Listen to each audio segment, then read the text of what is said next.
क्या तुम्हें लगता है कि आयानो कोजी सिर्फ इसलिए खतरनाक है क्योंकि वो लड़ना जानता है? सच तो ये है कि उसकी सबसे बड़ी ताकत उसकी पंचेज या किक्स नहीं है। उसकी असली ताकत है उसका काम माइंड। जब सामने वाला गुस्से में होता है वो शांत रहता है। जब दूसरे पैनिक करते हैं वो सिचुएशन को एनालाइज करता है और इसी वजह से वो हमेशा एक कदम आगे दिखाई देता है। लेकिन क्या ऐसी फाइटिंग माइंडसेट रियल लाइफ में डेवलप की जा सकती है? क्या कोई नॉर्मल इंसान भी प्रेशर में शांत रहना, अपने शरीर पर कंट्रोल रखना और मुश्किल सिचुएशंस को हैंडल करना सीख सकता है? हाँ, सीख सकता है। और इस वीडियो में हम जानेंगे कि आयानो कोजी जैसी फाइटिंग स्किल्स की फाउंडेशन आखिर क्या है। तो चलो शुरू करते हैं। सबसे पहले एक बात समझ लो, रियल फाइटिंग सिर्फ फिजिकल स्ट्रेंथ का खेल नहीं है। अगर ऐसा होता तो सबसे ताकतवर इंसान हमेशा जीतता। लेकिन रियलिटी अलग है। कई बार शांत और डिसिप्लिन्ड इंसान उस व्यक्ति से बेहतर परफॉर्म करता है जो सिर्फ ताकत पर भरोसा करता है। आयानो कोजी की ट्रेनिंग का सबसे बड़ा हिस्सा था सेल्फ कंट्रोल। उसे सिखाया गया था कि डर, गुस्सा और घबराहट के बावजूद क्लियर सोच कैसे रखी जाए, और यही किसी भी फाइटर की पहली स्किल होती है। अगर तुम प्रेशर में अपना दिमाग खो देते हो तो तुम्हारी सारी ट्रेनिंग बेकार हो सकती है। इसलिए सबसे पहले अपने माइंड को ट्रेन करो। जब भी कोई स्ट्रेसफुल सिचुएशन आए तुरंत रिएक्ट मत करो। एक सेकंड रुककर सिचुएशन को ऑब्जर्व करो। ये छोटी सी हैबिट तुम्हारी डिसीजन मेकिंग को बेहतर बनाना शुरू कर देगी।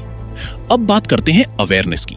तुमने नोटिस किया होगा कि आयानो कोजी हमेशा अपने आसपास की चीजों पर ध्यान देता है। वो सिर्फ सामने वाले को नहीं देखता, वो उसकी बॉडी लैंग्वेज, मूवमेंट्स और इंटेंशंस को भी ऑब्जर्व करता है। यही अवेयरनेस उसे एडवांटेज देती है। असल में सेल्फ डिफेंस और मार्शल आर्ट्स में अवेयरनेस बहुत इंपॉर्टेंट मानी जाती है, क्योंकि जितना जल्दी तुम सिचुएशन को समझोगे उतना बेहतर रिस्पॉन्स दे पाओगे। इसलिए अपने आसपास की चीजों को नोटिस करने की आदत बनाओ। लोग कैसे चलते हैं, कैसे बात करते हैं, कैसे रिएक्ट करते हैं। धीरे धीरे तुम्हारी ऑब्जर्वेशन स्किल्स मजबूत होने लगेंगी। अब एक और चीज, आयानो कोजी की मूवमेंट्स हमेशा कंट्रोल्ड होती हैं। वो कभी अननेसेसरी एनर्जी वेस्ट नहीं करता। यही प्रिंसिपल तुम्हारी फिजिकल ट्रेनिंग में भी लागू होता है।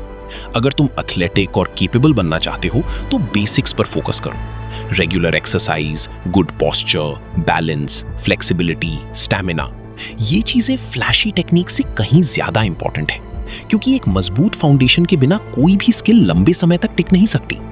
और अब बात करते हैं सबसे अंडररेटेड स्किल की, ब्रीदिंग। हाँ, ब्रीदिंग। जब इंसान नर्वस होता है उसकी ब्रीदिंग तेज हो जाती है, हार्ट रेट बढ़ जाता है और सोचने की क्षमता कम होने लगती है। लेकिन ट्रेन्ड लोग अपनी ब्रीदिंग को कंट्रोल करना सीखते हैं। डीप ब्रेथ्स लेने से शरीर और दिमाग दोनों ज्यादा स्टेबल महसूस करते हैं। इसीलिए प्रेशर के समय काम रहने वाले लोग अक्सर बेहतर डिसीजंस लेते हैं। अब एक सवाल, क्या आयानो कोजी फियरलेस है? नहीं, हर इंसान को डर लगता है। फर्क सिर्फ इतना है कि कुछ लोग डर को कंट्रोल करते हैं और कुछ लोग डर के कंट्रोल में आ जाते हैं। मेंटल स्ट्रेंथ का मतलब फियर का ना होना नहीं है, बल्कि फियर के बावजूद सही काम करना है। और यही माइंडसेट किसी भी स्किल को अगले लेवल तक ले जाती है। तो अगर तुम आयानो कोजी जैसी फाइटिंग माइंडसेट डेवलप करना चाहते हो तो इन 4 बातों को याद रखो। पहला, अपने इमोशंस को कंट्रोल करना सीखो। दूसरा, अवेयरनेस और ऑब्जर्वेशन बढ़ाओ। तीसरा, अपने शरीर को डिसिप्लिन के साथ ट्रेन करो। और चौथा, प्रेशर में भी काम रहने की प्रैक्टिस करो, क्योंकि आखिर में सबसे खतरनाक इंसान वो नहीं होता जो सबसे ज्यादा ताकतवर हो, बल्कि वो होता है जो सबसे ज्यादा कंट्रोल में हो, अपने माइंड पर, अपने इमोशंस पर और अपने एक्शंस पर। अगर वीडियो पसंद आया हो तो लाइक करो, सब्सक्राइब करो और कमेंट करके बताओ अगला वीडियो किस टॉपिक पर देखना चाहोगे। See you in the next video.